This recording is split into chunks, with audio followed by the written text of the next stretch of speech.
I actually, right before this podcast, went into OpenAI, ChatGPT, and I asked ChatGPT how many erroneous Excel calculations are there. ChatGPT told me that a recent study from KPMG has shown that between 80 to 95 of complex spreadsheets contain errors.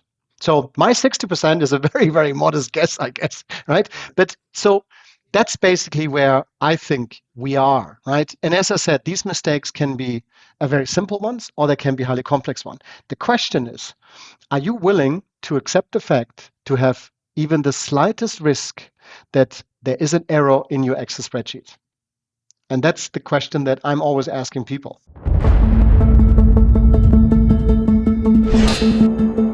Hey there, welcome to 6x6 Lock, a secure money movement podcast for the private markets. On this episode of the show, Todd Sorrel and I are joined by Oliver Freigang, CEO and co-founder of Qashqade, all the way from Switzerland, for a conversation about something most people in private markets don't think twice about until it goes catastrophically wrong: waterfall calculations. Oliver shares the origin story of building Qashqade after being told by industry giants that automating these calculations was impossible, and why that rejection became rocket fuel for proving everyone wrong. He also drops a stat that should make every GP and fund administrator in the audience pause for a moment and really think hard. At least 60% of waterfall calculations out there are incorrect. And when you're talking about billion-dollar funds, even a small percentage error can mean millions going to the wrong people.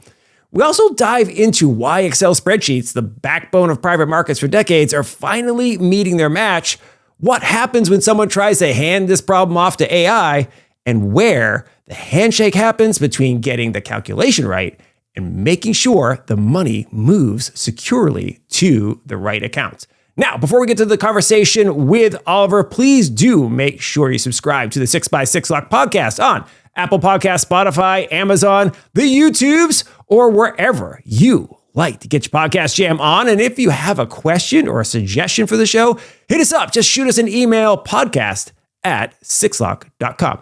Okay, let's get to the conversation with Oliver Freigang.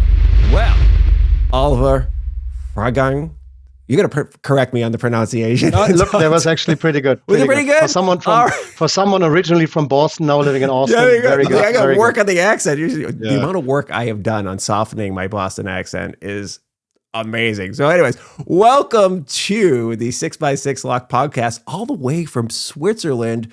What a treat. Your first international guest. This is awesome stuff. Excited to have you, brother. Thanks for joining. This is great. So we were having just like an animated discussion before we clicked record here. So all three of us are just like ready to rock and roll. So I'll get us level set here, and then I'm sure the antics will continue throughout the rest of the show. So we're super thrilled to have you on the show. One of the things I love about talking to people like yourself and Todd regularly is you get to talk to entrepreneurs who are solving big problems that for some reason you can't believe no one else has attempted to solve just yet. And so, and thinking about the founding story for Qashqade, you were talking about you and your co-founder Gregor were working at a company called EWM Global, and you pitched the idea internally. You're like, hey, let's do an entrepreneurial idea, right? Let's solve this problem. And they said no.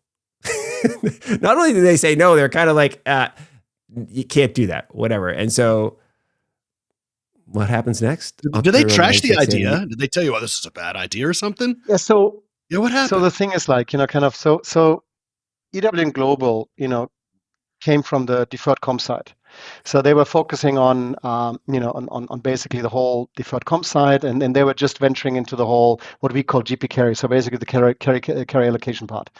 And the waterfall calculation side, which we do, which we are specialized on, wasn't really on their agenda because it required them to make changes to the system, and therefore to basically move from a more administrative-driven software to a calculation-based, mathematical-based software, which is a major step. and which a lot of people don't manage. So when we kind of said, look, why don't we actually start the process? You start the process after the carry report is being defined, and then you allocate the carry, in this case, to the different carry holders and so on. Why don't we start one step further? They felt that it's not necessary. And on top, similar what you mentioned is that, and this is something that when we founded the company, everybody said, the calculations within the industry are so highly complex that nobody can do this. You cannot do them in a software. There's no way. There's no standard, no nothing. You can only do them in a tool like Excel. So that's where they were coming from. And so what we did, we of course dismissed the idea because we were working there. But then after we left the company, we were looking for other opportunities. Gregor was basically interviewing with other people and actually had a job secured, and I basically interviewed with some other people as well, and also actually had a role as a CEO of a payment company of all the things in the world. But then while we were doing this, and this is like the end of 2017. I started to reach out to him and I said, look, do you really like what you're doing? Because let's be honest, why don't we think about, doing what we wanted to do and actually do it ourselves? And then, in basically January 2018, we got together and we actually said, look, let's actually give it a try. And this is when we then in February started with a prototype. The employee who built the prototype, who was working at a different company at that time, is actually now our system architect. So he's the guy who is still our lead designer and so on, lead developer. And this is how we started. And then, as I mentioned to you in the last call, we incorporated the company. We handed in the paper to the commercial register on the 9th of February, but being in Zurich, where it takes always a bit longer, it took them a few days. And our incorporation date in the commercial register is the 14th of February, Valentine's Day. Oh, so wow. Every time Valentine's Day comes, I of course think about my wife first, and then the company, and I leave it up to you to believe me or not. I love it. Tell me about the genesis of getting started. Did you have an eye on your org, like your team, what pieces to put in place? I have to go out on a limb and assume that you and Gregor, your partner, have complement each other really well. You're client focused, out in front, sales, relationship building, partnership building. Obviously, we hear Sixlock. He's probably on the back side on the technical piece, architecture, product focus. Tell us a little bit about that and how you were thinking about it, putting it together early. Yeah, I mean, we are very complementary. So I'm more the outgoing person. Having said this, Gregor is actually a quite outgoing individual as well. But his background is he has a master in physics from the Technical University in Zurich, the ETH, which is basically now everyone from MIT will hate me and everyone from ETH will love me. It's on the level of MIT. It's always like in the top three, and unfortunately. Yeah. MIT is always top one. But anyway, so he's there. He graduated from there, and then so he has a very, very strong technical mathematical background, which is something you need. He's very, very analytical in his way. I always call him like he's the Sheldon Cooper of Switzerland in his behavior. Emotional intelligence is not his forte. But at the same time, he's actually also a very, very good, speaker.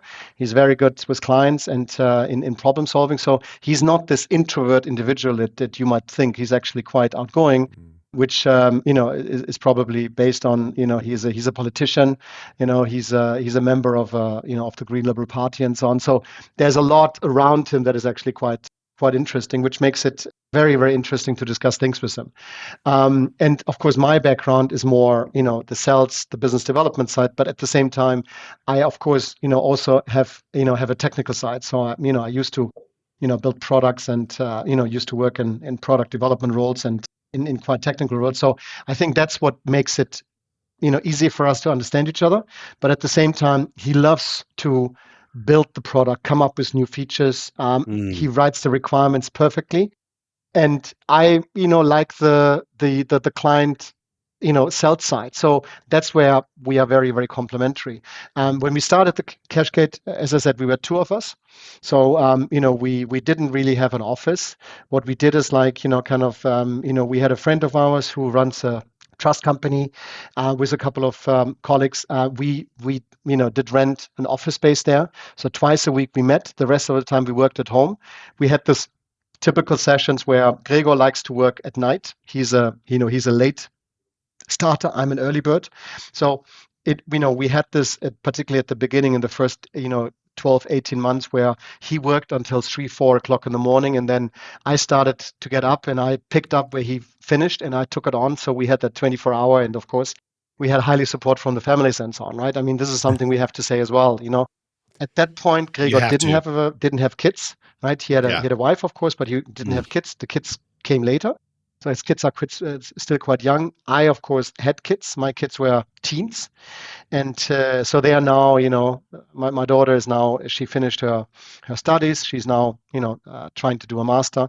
And my son, has another, whatever, he's graduating from high school next year. And then we see what happens. So I'm kind of at the later part, His are basically just, one is in school, the other one is getting into school. So quite early, right? Different stages. And I think that helps as well, because when I founded Qashqade together with Sim, I was 50 years old. So I had some financial means behind it, and I, put in all the money I have and build it. I didn't want to have a third-party investor. We had a couple of smaller investors, but it was a different. So we bootstrapped the business. It was a different approach we took, and that was entirely driven by, my experience. I had done this before. I, was part of a carve out from. When I was at UBS, the business that I used to run was being sold to a private equity firm, and I got burned. Right. So I did everything, started to work for them. And the moment the company was handed over to the private equity firm, months in, they basically said, Oliver, you are one of the best looking guys we've seen in our life. And you are amazing. And because you're so absolutely amazing, we can't work together with you anymore. It's very devastating. It's crushing. I understand the feeling. So crushing.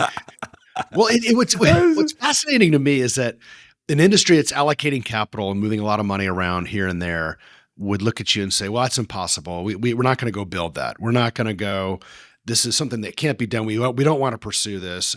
And you and Gregor are looking at each other going, wait, what? This is a massive problem. Like we should go solve this. That's what's crazy to me, is that basically they just didn't want to take it on. And maybe they didn't know how, or like, what's that about? Like, y'all basically saw something. Well, I think you hit the nail on top. I really think it's like what you said. They didn't know how. They didn't believe. I mean, let's be honest. Our biggest competitor is the Excel spreadsheet, because Excel allows you to do whatever you want.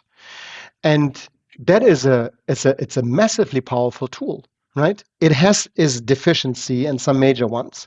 But in general, Microsoft Excel is a tool that you can, massage the way you like it, and you can create whatever you want with it, including the number you want as an output.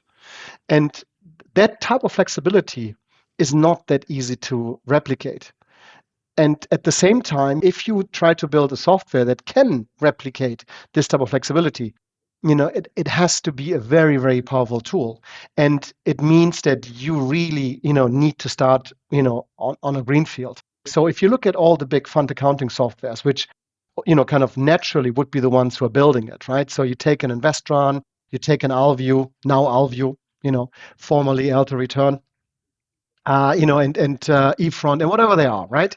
And, you look at what they did, and they basically, in most cases, did an Excel add-on, right? So they have an Excel, and then they connected to the Excel, and then they just basically replicated the Excel that you had and just fed in the data, right? Because, when they started to look into the software side, they realized building this within their own software is a massive, massive thing to do. It's not something that is easy, because you have already a fund accounting software that works everything, and now you're bolting something on top that needs to interact somewhere. So it's very difficult to do this, right? And, for us, it was basically, we said, give it a try. We, put a little bit of money down for a prototype and let's see where we go. And the incentive for us was really when everybody told us, this is impossible. You will never, ever succeed. This is the typical thing. And I think as an entrepreneur, I think, Todd, this. Yeah, you need to have this where you basically sit there and you look in the eyes and say, you little F-head, I'm going to prove it to you, right? And I think that's basically I love that mentality, because you're saying you're doing it wrong. Like let's face it too, like the waterfall piece of this on a capital event is one of the most crucial things that'll happen for private equity and venture capital, hedge funds, because that is where they're making their money. Or not. That's when the calculations come out at the end of the post-acquisition of an asset and growing it or going the other direction with it. When the waterfall happens, it's got to be. And look, Over the last 10, 15 years, I don't think that things have gotten less complex. I think things have gotten more complex, More which has complex. put I agree. more I'm with demand you. behind what you're doing. Am I seeing that right? I mean, you're No, building something I'm that with you has momentum 100%. behind it. You have tailwind. Yeah, I'm absolutely with you. I mean, and this is the other thing. I mean, and I've had this before. I mean, in my previous life when I was at UBS, I had the same discussion, not on this side because we didn't know anything about waterfalls, but on the wealth management side, I remember this one conversation with a very very senior person at UBS. And I remember we were at this leadership conference, an internal one, and the business that I ran, was generating about 1.5 billion in net new money, in Swiss francs, net new money to the bank. And this guy just basically have a conversation. We're sitting there with a glass of wine, and he said, "Oh, Oliver, I can do this with one client." And I'm like, "Yeah, sure you can. Those days are over, right?" And I think it's a little bit like this. Those days are over. The complexity has increased significantly. And don't forget, we are now also not talking about one type of security any longer.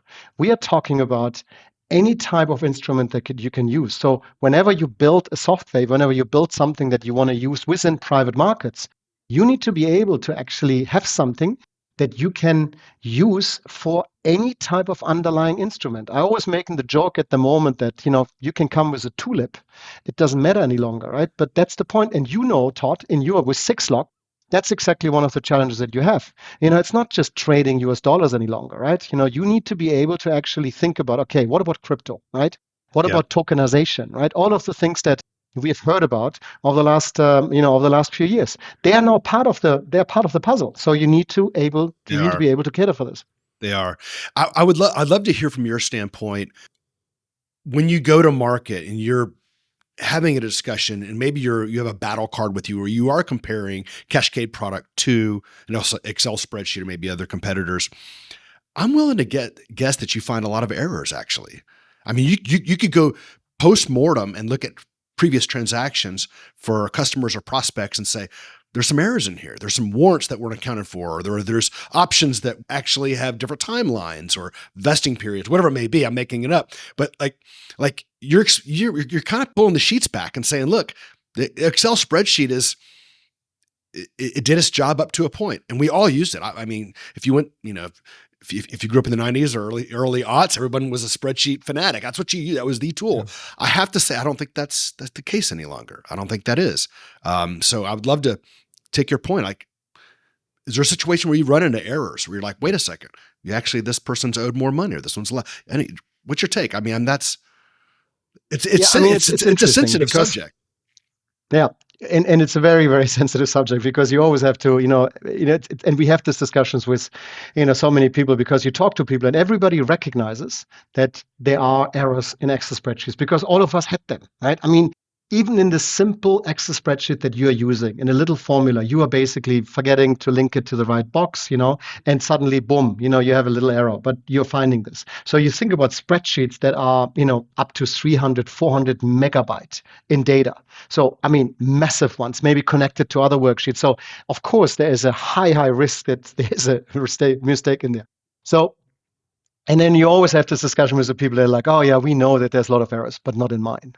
Of course not. Yeah. Of course not. Of course. Not in yours, no. Oh, yeah, of course. So I always tend to say that, what we see is that, we believe that, at least 60% of the Excel spreadsheets are erroneous, one way or the other. It can be small mistakes, big mistakes, whatever. That's a high number. And there are, there's always a reason for it. Having said this, I actually, right before this podcast, went into OpenAI, ChatGPT, and I asked ChatGPT how many erroneous Excel calculations are there. And, they came back to me. ChatGPT is wonderful. They always talk to you in a very friendly way. And they basically, ChatGPT told me that a recent study from KPMG has shown that between 80 to 95 of complex spreadsheets contain errors. So my 60% is a very, very modest guess, I guess, right? But so that's basically where I think we are, right? And as I said, these mistakes can be a very simple ones or they can be highly complex one. The question is, are you willing to accept the fact to have even the slightest risk that there is an error in your Excel spreadsheet? And that's the question that I'm always asking people, right? And That's we very guarantee fair. that our calculation is correct. Yeah, that's very fair to ask. Like we in payments at Six Lock, our margin of error for moving money is basically zero. Like you can't funds have to be directed to the Of course. right place. Like you have to be mapped within with a group of LPs within a fund tied to a GP. Like those have to go to the right location. Like there's just zero. So exactly, like you're exactly right on that because there's accountability, and as we know too, there's quite a bit of regulatory around our business, and so being audited, being accountable for all these calculations is very important. The spreadsheets to me is something they hang on to so dearly. Like it reminds me of, I mean, they're just like the spreadsheet is their fulcrum in a way of, input of funds and output of funds. And they hang on to this. Like, how do you get them to loosen that grip? How do you get them just to say, yeah, that's Oliver. That's a great point. And let's run parallel for a while. Let's make this switch. Like how does that happen? Because we come across in money movement at Six Lock, and they have their spreadsheets, and they are like, well, we rely on this. And I'm like, well, what's in the spreadsheet? Well, it's the client's routing number and account number. It's their EIN. It's their social. It's like, oh, so all of the PII, very sensitive data is stored in a spreadsheet that you own, right? Yeah. Well, who has access to the spreadsheet? Well, I don't know, everybody in our office. Oh, okay. So it's everybody has access to all this sensitive data. So all of a sudden this snowballs, right? This conversation. I imagine it's very similar to you too, where you start peeling back the onion a little bit on the questions, and it becomes its own life of like, oh wow, okay, maybe there's some errors in here. So, I mean, I would say not everybody has access to the waterfall calculation because it's very, it is basically calculating the profit if you think of it, right? And that's quite important. So, there is a limited number of people. Having said this, all of these people can actually put some work in, and that's the thing. There's no audit trail. There's no, way to track who made what changes, and then, if you actually corrected something, which is one of the big mistakes or it's the big deficiencies of an Excel spreadsheet, right? So there's no real governance if you look Right. at it, right? Oversight, governance, whatever you want to call it. Either way, people come to us because they had an incident and they realize Excel is not good. This is the easiest way because then they're actively looking for something because they already had a loss or they had at least a calculation error, or even the regulator or the auditor came back to them and said, my friend, that doesn't work like this. This is kind of one thing why we get contacted and so on. If you just go out because they are trying to see what's out in the market, I can almost guarantee you will not win them because they are just literally window shopping, right? It's a typical person who basically goes into town, doesn't have the money in the pocket, and just goes into the shop, tries on everything, and then walks out without buying anything, right? And that's what happens to us, right? We do POCs, proof of concepts, and so on, and nothing happens. So how do we convince them? If you cannot be convinced, I cannot convince you. So there needs to be something that people have to basically, have set up the mind that they are at least honestly looking for a potential solution. And they can challenge and they can do everything, but that's fine. The moment that they are still convinced that Excel is the best, I have no chance. I will not win them. Right? And it's similar to, all of us know the, sales and marketing life cycles. They are the early movers, and then they are the ones who follow. And I think now within our industry, we are getting into the phase where we are not at the follow pace, but we are getting there. So the larger funds, they have all started to look into it or have started to adapt a new model. And they are slowly but steadily moving away from Excel spreadsheets. Yeah, that's and right. Eventually the smaller ones are followed. By the way, also a big mistake talking about entrepreneurship and how you actually have to correct your mistakes. We thought, Gregor and myself, when we founded the company, we thought the smaller fund managers are the early adapters. Screw you. They're the worst, right? They are so far behind. I mean, they are still living in La La Land, right? They're not even using Excel spreadsheets, right? They're still using napkins for these calculations, right? So forget it. It's actually the big funds. They are the ones who will move first in our industry. Big mistake we made. Interesting. So you mentioned that it's often when you talk to a firm and they've experienced a problem, some sort of problem, they're like, oh yeah, and I'm open to talking to you about Qashqade. Like my Excel may have run its course. What are some of the common waterfall challenges or levels of complexity that a firm would hit where they're like, I need this. Like I'm ready. I'm ready for Qashqade to solve my problem. Do you pick up what I'm laying down there? Yeah. So first, it's a life cycle, right? And so in general, you usually have already a few funds, and you already start having your first exit, or you had your first exits, because that's when you start realizing if your calculations are working or not, right? If you actually had problems or not, including payout money to the investors and so on. That's when you start realizing that your operational processes might actually not fit what you have, right? There are, of course, exceptions to the rule, and I want to point this out explicitly. There are fund managers who are on their first fund, they're raising their first fund, and they are already actively looking at modern technology. So they actually want to start day one with a perfect setup. And we see more and more of those, right? So they're becoming more educated. But the traditional one is the one that, two deal guys who worked at large PE firms are starting their own firm, and they don't care about the finance side. They never knew about it, and booms, they're founding, they're setting up the fund, they do the first deals, and everything is deal driven, which is totally understandable, right? But and only when they get into the point where they already have raised a couple of funds and they're starting to get into the first exits and so on, this is when they realized, oh my God, we need to do something. Also, very, very often when you start your first funds and you already have a few funds and so on, you're going to your fund administrator and you're relying on your fund administrator to do all the work for you, right? So that's also something that, then you are basically handing over responsibility to your fund administrator, which works as well. But you also have to keep in mind that, fund administrators are very good on the fund operation side, but they have hundreds of clients in the best case, and you're just one of them. And Right. It doesn't necessarily mean just because you know how to do fund operations and accounting and so on, doesn't mean that you actually really understand how the waterfall works, right? And the problem is, and this is coming back to your point, right? People think their waterfall is very easy, particularly at the beginning. They have the typical 80-20 waterfall, right? You pay back the money to the investors, then you have a hurdle, then you have a catch up, and then you have a carry, right? So this is like the 4-step waterfall. It starts getting slightly more complicated when you start raising your first fund and you are not you're basically not having a clear closing date where you are actually you're trying to raise, argument's sake, 100 million, right? So you raised your first 80 million, but you're still missing 20. You're continuing to raise the other 20 million, but you already start making the first investments, right?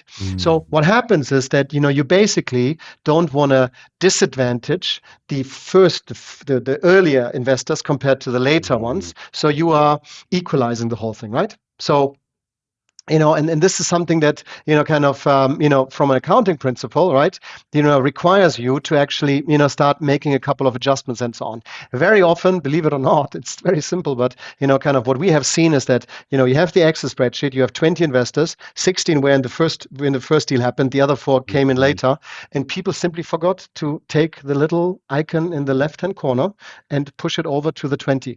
These were mistakes that we have seen. I know it sounds very ridiculous, and everybody who is listening to this will say, Oliver, you make this up, this is bullshit. No, it is those small little mistakes that you actually will carry forward the whole time. And by the way, I talk out of experience. Again, I'm not going to mention who it was, but this fund was actually administered by KPMG. So KPMG was the fund administrator on that side, and they did not spot this error, right? Because it wasn't material. At the end, by the way, for this fund, so this was a 350 million.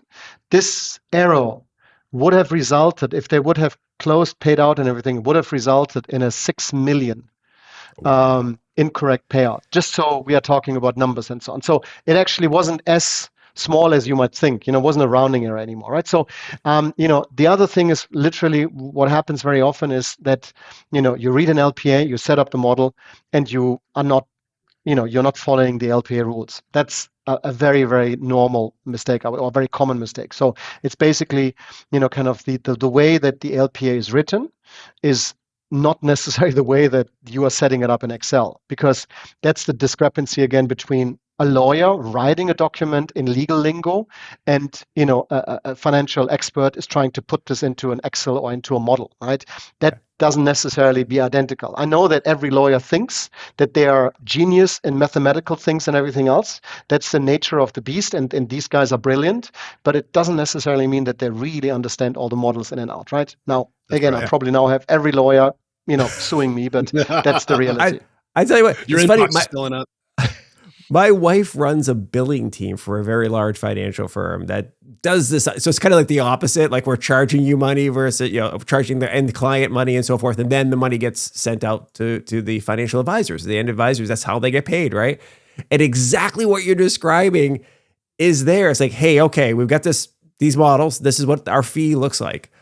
Except here comes layers of complexity of different types of clients, householding arrangements where so-and-so is getting certain types of basis points off. All this other stuff is happening. In the original model, it looked great, but now we have to make all these exceptions. Well, it's in the document. And they are killing you, by the way. These exceptions are killing you. And this is the other thing. So when we get a model, right? So what we do is we get the LPA. We don't want to see their Excel spreadsheet, right? So we get the LPA, we get the transactions, we merge it together, we go there. And then we go back and say, this is our results. This is the way it looks like. And they come to us and they're like, oh, the numbers are different.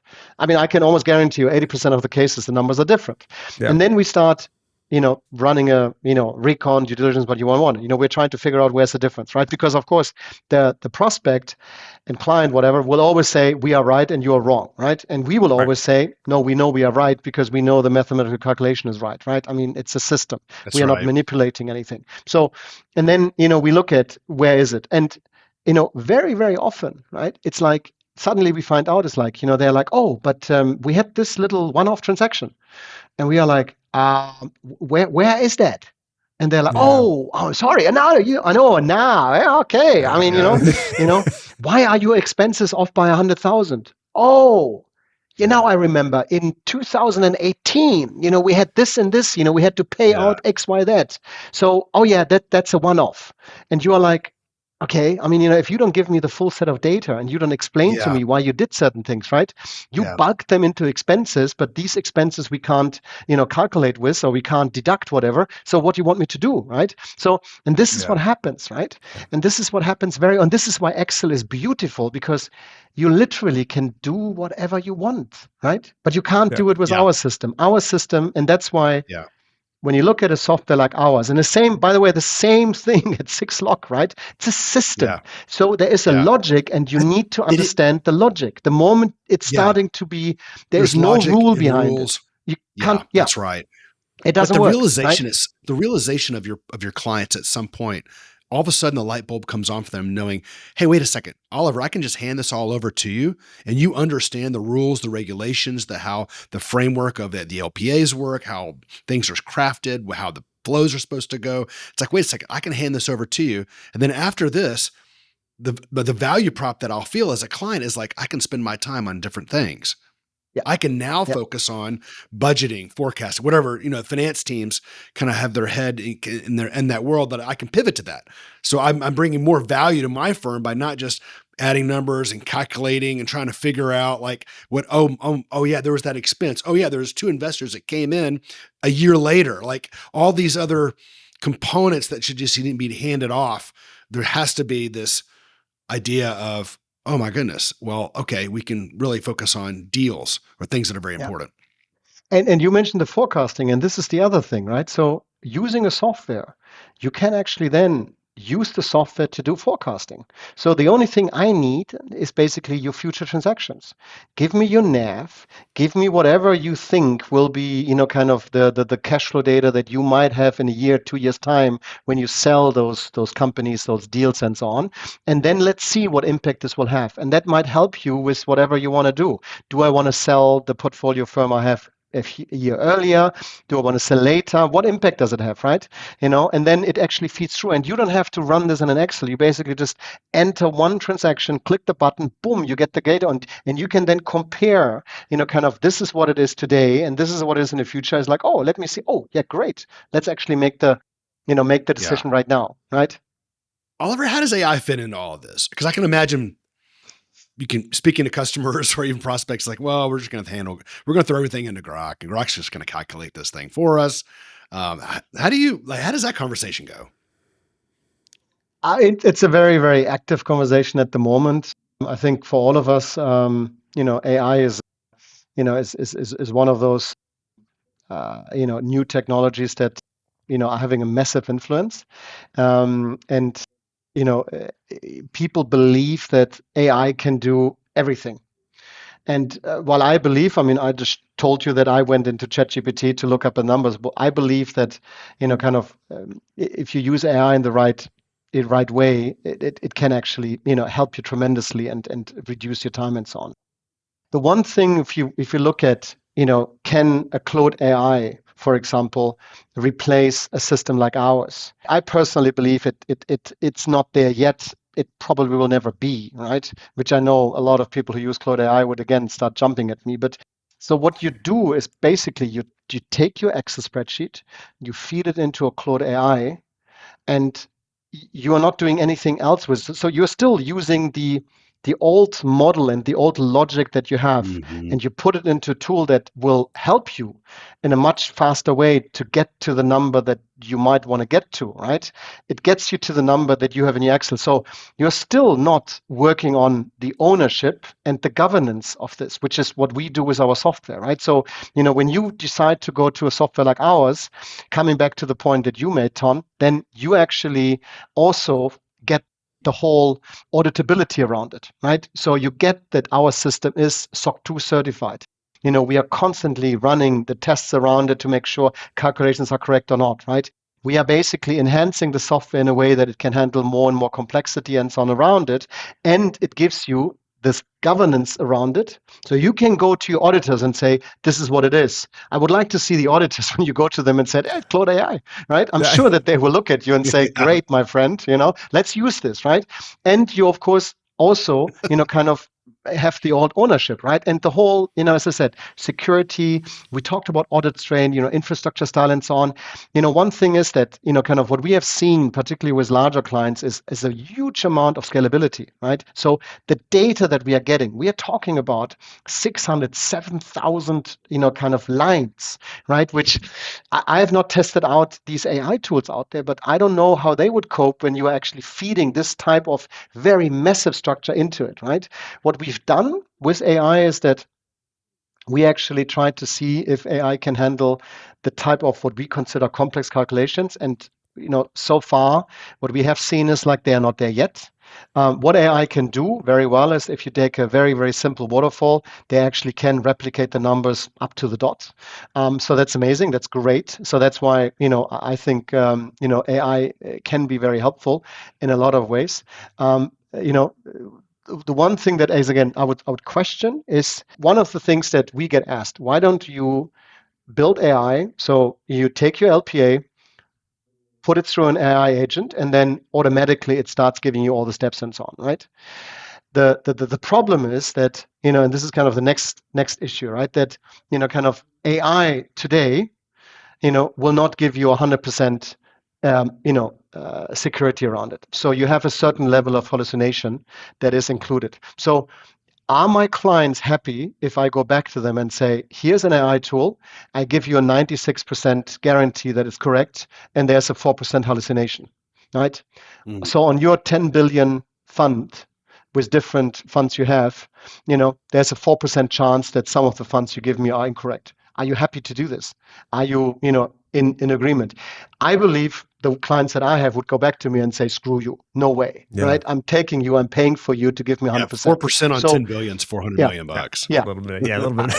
Yeah, 4% on 10 billion. Come on, that's a rounding error, isn't it? Yeah. So, so as long as we are not there that we can guarantee with AI 100%, I think that's one of the stumbling blocks that you have. As long as we cannot guarantee by using AI that we give them also the governance, the ownership, and the kind of the whole security package around them, including the compliance and everything else, AI will not be able to replace tools like ours. Having said this, I think AI is amazing, right? And I think what they are doing with AI is great, right? And I think, and that's what you do, is like we are similar to you, I believe, Todd. We are, of course, using AI as part of our development, as part of our testing, and we are now starting to incorporate certain AI features, AI agents into our software to help, for example, on the reporting side, to help with an editor where you go in and you say, I want to search for XYZ, and then similar what you see with, the other tools like a ChatGPT and so on. You can see, okay, this is the way to do it, right? So these are things that we are working with. We are basically trying to implement in our tool. Yeah. Well, there's also there's a security side of using AI.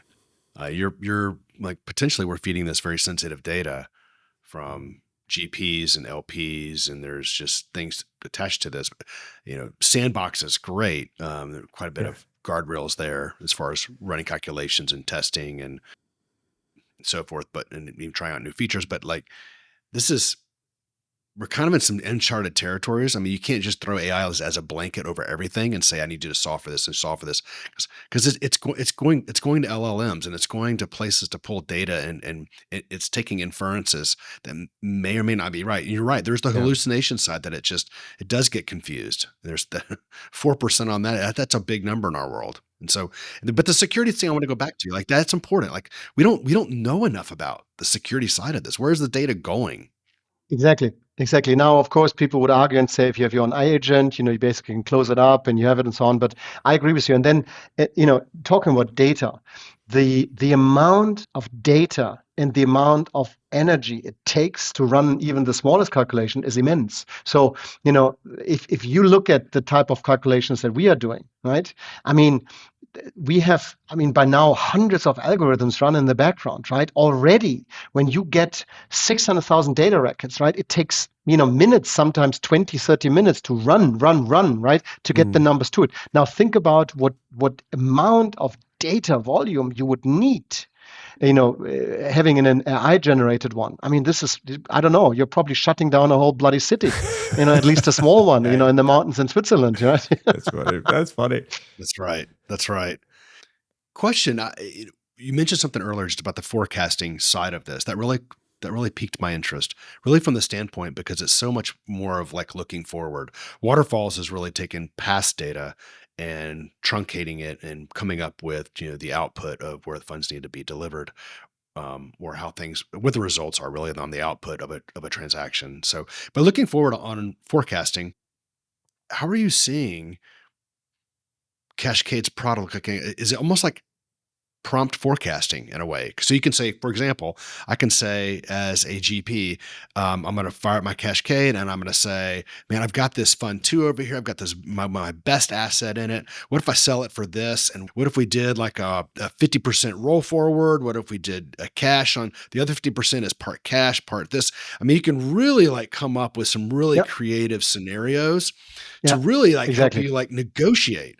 Now you have a tool looking forward that's like helping me negotiate and plan for going forward. But it's interesting with AI kind of built inside of it. And I think we're all building with a little bit of AI lean these days with AI led engineering. I think that's a theme here. I think we've all kind of bought into because of the speed and all the other benefits we mentioned earlier.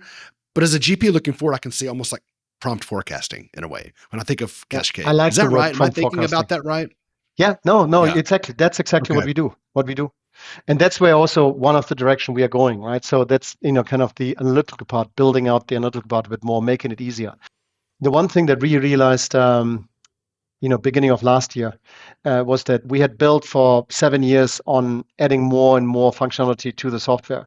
But we realized that, because you add more and more functionality, it starts to get also complex for people to use the software. So you need to become an expert, which is not what we want, because that's kind of diverting the idea or deferring the idea that we want the tool to be used as a self-service tool, which is how it was built, right? And so last year we invested quite significant time and resources into making the software more user-friendly, because the idea is to, for the end user, to actually be able to easily use the software, right? Because the moment people who are not using this type of tools on a daily basis can start operating the software easily without a significant wrap-up time, that's where the added value comes in, right? If I need to train people for weeks to use the software, it just limits it to a very, to almost like secluded number of users, right? And that's a little bit on what we started to realize and what we are also putting a lot of emphasis on.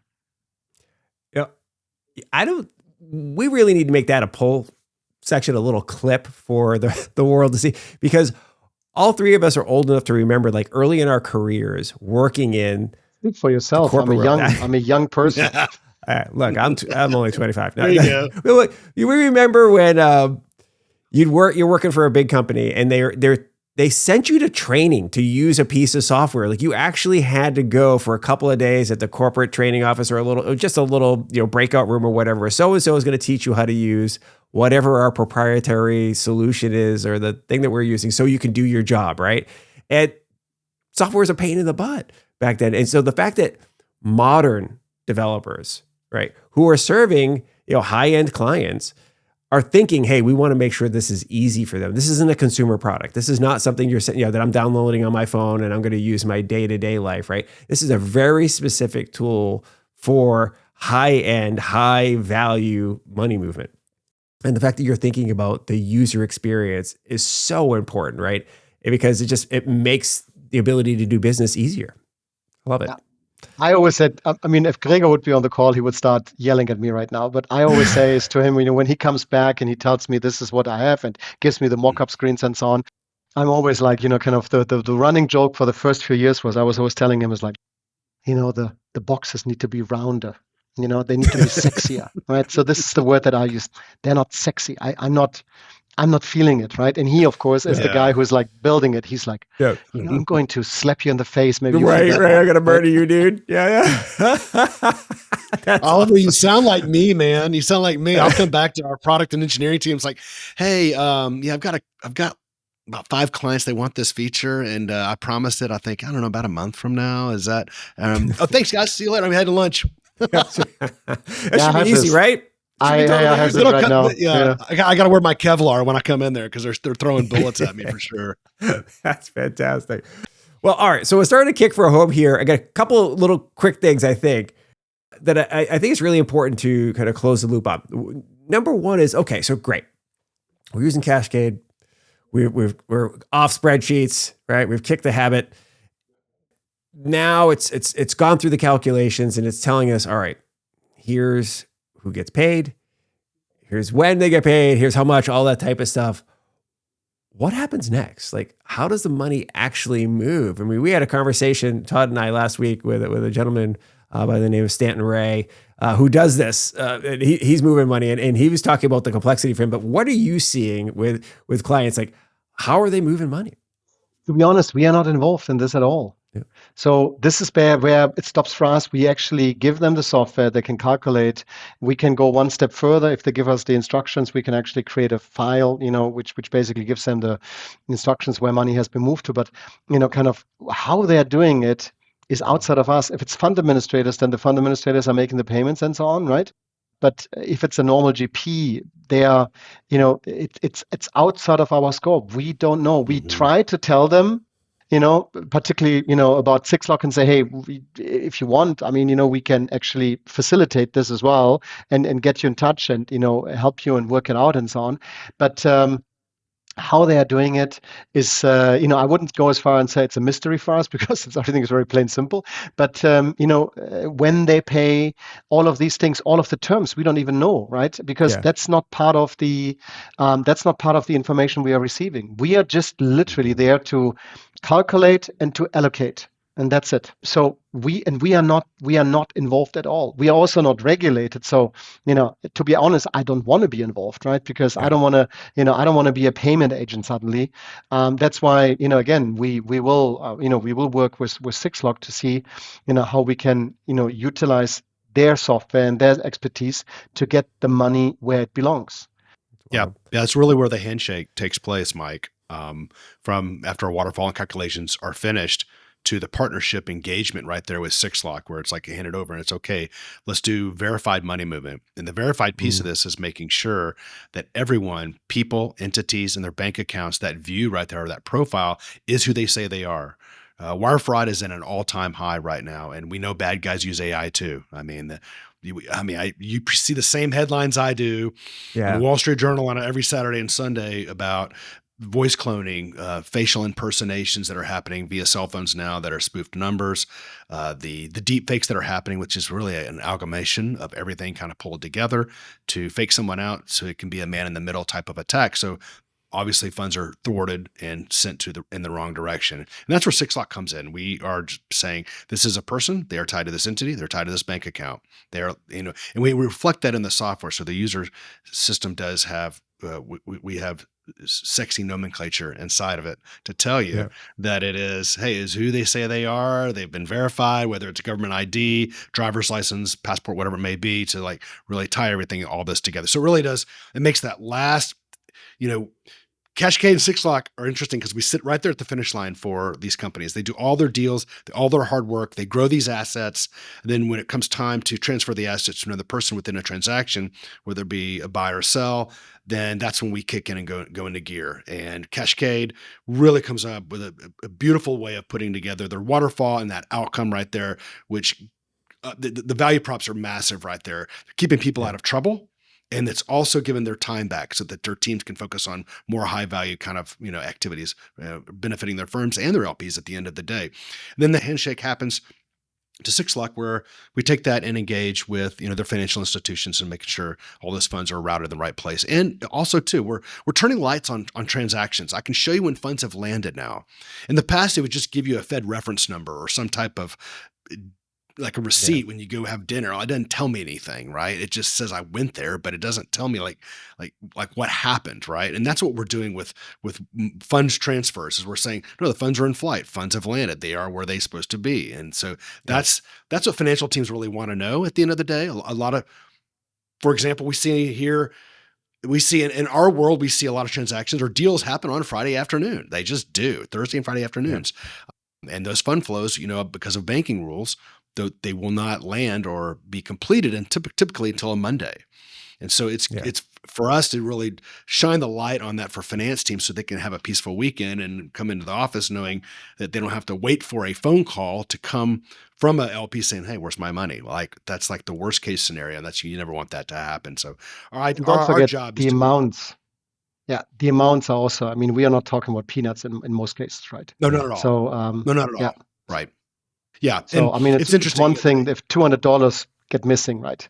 But, if we're talking about 2 million, it's a different story. Yeah. No, and these are funds that are impact, like these are pension and endowment funds that impact people's expectation of them getting paid, a couple steps down the road. But like they're very meaningful. It's not insignificant. Okay. Last question. And it's I want to hear from both of you on this one because this is really, so I like to ask entrepreneurs, right? It's kind of what's the vision for the future? Like what's the vision for Qashqade? And during our prep call, Oliver, you had a really good one. You were like, I want to become the Amazon of waterfall calculations, which is pretty cool. Like on a global level, you want to be this powerhouse. So kind of pull the curtain back on a little bit. Like what is the vision for Qashqade? What do you see things going? I think, as I said, is like, kind of if we can become the standard for, waterfall calculations, for the waterfall allocation within the industry, I think, or one of the standards, right? I don't believe there's going to be one, but if we can become one of the standards, which I think we are moving towards, then that would be already awesome. If we at least help with what we are doing to get there, that already would be something that would be great as well, right? So, as I said, it's like, if we can't achieve to be, the software that people are talking about and saying, you wanna do this, fully automated, you have to use Qashqade. At least if we are one of the drivers to create the future standard, that would be at least the minimum that I would expect. I love it. And that, I got to tell you what, Todd, that sounds very similar to something you were talking about with 6lock on our first podcast.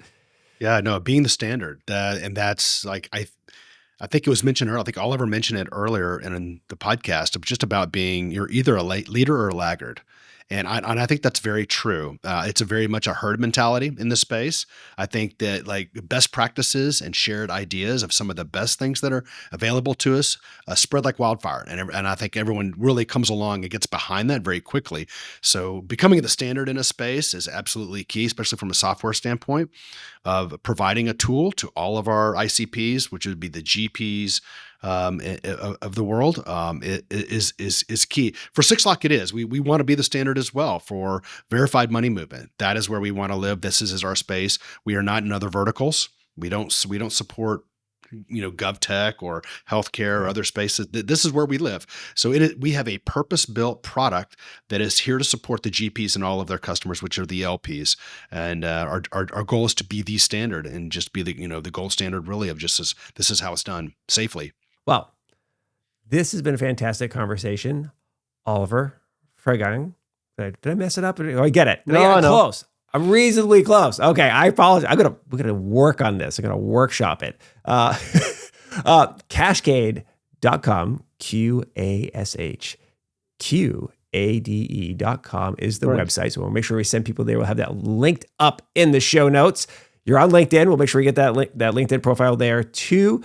Any other place we want to be sending people to so they can get all the awesomeness that is Oliver and no, I Qashqade. mean, I think you did it. I mean, please don't tell them to call me because I know that there will be hundreds of people calling me after this podcast. It's going to happen. That's fantastic. Yep. Fantastic stuff. Well, thank you so much for coming on the show. Great to see you, Todd. This was an amazing wonderful episode. Yeah, this is great. Yeah. Oliver, thank you so much, my friend. Appreciate it. Thank you, Mike, and thank you, Todd. It was a pleasure, and hopefully see you both soon. That's awesome. Yeah, you got it. Take care, y'all. Bye, guys. Thanks. Bye-bye.